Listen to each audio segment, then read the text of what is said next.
आप सब लोग जानते हैं कि पिछले दिनों में जो जम्मू कश्मीर के साथ साथ डिस्ट्रिक्ट रियासी के हमारे दूर दराज इलाका में जो शदीद बारिश और तूफ़ान की वजह से लोगों का बेहद नुकसान हुआ। जैसे हमारे मोटी मोटी बातें जो हैं वो सरकार के नोटिस में हैं, जैसे सरल की बात हो, जमसलान की बात हो, साड़ की बात हो, मुसरा की बात हो। लेकिन हम ये बताना चाहते हैं कि जो हमें अपने लोगों के द्वारा जो पता चला है कि छोटे छोटे पैचेस में जो अभी तक गवर्नमेंट के नोटिस में नहीं है, बहुत सारी जगहों में बेहद नुकसान हुआ है।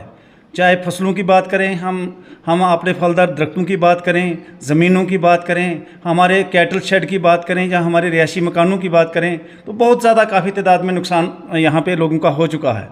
तो हम आपके माध्यम से सरकार से ये कहना चाहते हैं कि सरकार इस तरफ हमारी एक हमदर्दाना तरीके से इस तरफ तवज्जो दे और खसूसी पैकेज इस इलाके के लिए जो है वो एक पैकेज दिया जाए।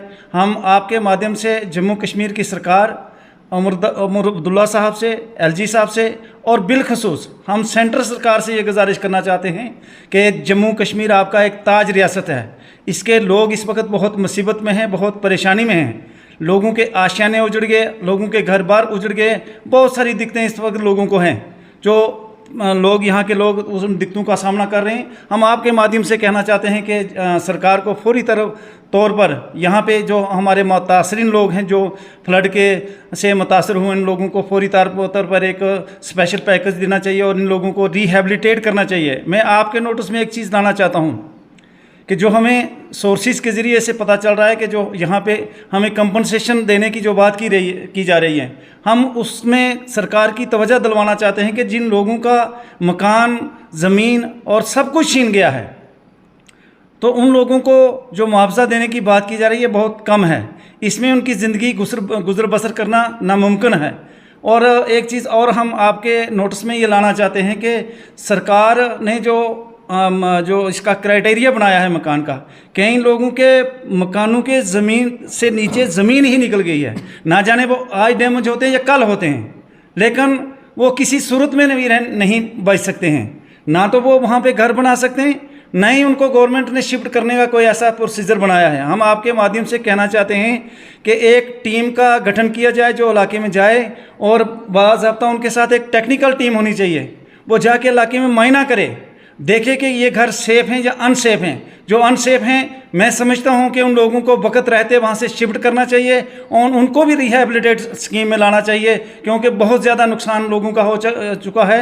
वो जगह हमारे पहाड़ी खेतर हैं, ये सीढ़ीदार हमारे खेत हैं, उनमें कोई गुंजाइश बाकी नहीं बची है कि उन जगह पे दोबारा वो अपने मकान को दोबारा वहाँ पे बना सकते हैं। करामत जी, बहुत इम्पॉर्टेंट सवाल आपने पूछा और ये लोगों का एक मेन मुद्दा है यहाँ पे, क्योंकि यहाँ पे हमारे पहाड़ों में दूर दराज इलाके में जगह इतनी होती नहीं है कि वो अलग अलग मकान बनाए। जहाँ पे थोड़ी सी जगह मिली उसी में उनका आशियाना और उसी छत के नीचे कैटल शेड भी होते हैं, सब कुछ उसी के बीच में होता है।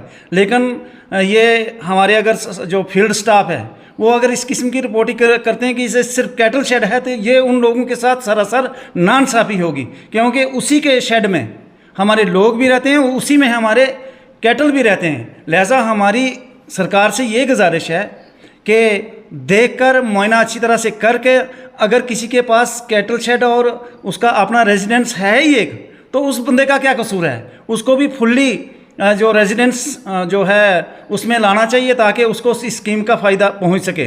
दूसरा मैं ये भी कहना चाहूँगा सरकार से कि सरकार को हमारे कुछ 1-2 साल पहले बासा में एक लैंडस्लाइड हुई थी, उन लोगों को बहुत लॉलीपॉप दिखाए गए थे। लेकिन हम आपके माध्यम से कहना चाहेंगे कि ये बहुत नाइंसाफ़ी है लोगों के साथ। लोगों को मरने के लिए सरकार को नहीं छोड़ना चाहिए। हमारी आपके माध्यम से ये सरकार से गुजारिश है कि इन लोगों को कहीं स्टेट लैंड पे इन लोगों को कम से कम 4-4, 5-5 कनाल ज़मीन मिलनी चाहिए, क्योंकि हम पेशे से ज़िम्मेदार लोग हैं, हम माल मवेशी रखने वाले लोग हैं। हम अपने आंगन में सब्जियां लगाते हैं, मक्की लगाते हैं, सारी चीज़ें लगाते हैं जो हमारी ज़रूरत है, ज़िंदगी है। हमारा 5 मरले से कोई भी काम बनने वाला नहीं है। इसलिए हमारी आपके माध्यम से ये गुजारिश है कि हमारे जो दूर दराज इलाके के लोगों के नुकसान हुए, इनको कम से कम 5 कनाल ज़मीन जो है फॉरेस्ट, इसमें स्टेट लैंड हो, जो जहाँ पे गवर्नमेंट को लगता हो, एक सेफ होना चाहिए, जोन सेफ होना चाहिए। और दूसरा कम से कम 5 कनाल ज़मीन जो एक जो हमारे अफेक्टेड लोग हैं उनको मिलनी चाहिए। मैं करामत जी आपसे ये कहूँ कि जो पॉलिटिकल लीडर हैं उनका काम है वो सेक्रेटरीट में बैठ के अपनी असम्बली में बैठ के वहाँ पे हमारे लिए डिसीजन लें और एडमिनिस्ट्रेशन को काम करने दें। मेरी आपके माध्यम से गुजारिश है कि इस वक्त ब्यूरोक्रेसी को पॉलिटिकल लाइन में लाकर उनका टाइम वेस्ट नहीं किया जाना चाहिए। मेरी आपके माध्यम से ये गुजारिश है कि जो हमारे MLAs हैं, जहाँ हमारे MPs हैं, जहाँ जो हमारे सरकार में बैठे हुए लोग हैं, उनको फ़ोटो खिंचाने तक महदूद नहीं रहना चाहिए। उनको असम्बली में बैठ के हम लोगों के लिए एक पॉलिसी फ्रेम करनी चाहिए ताकि लोगों को उसका बेनिफिट मिल सके।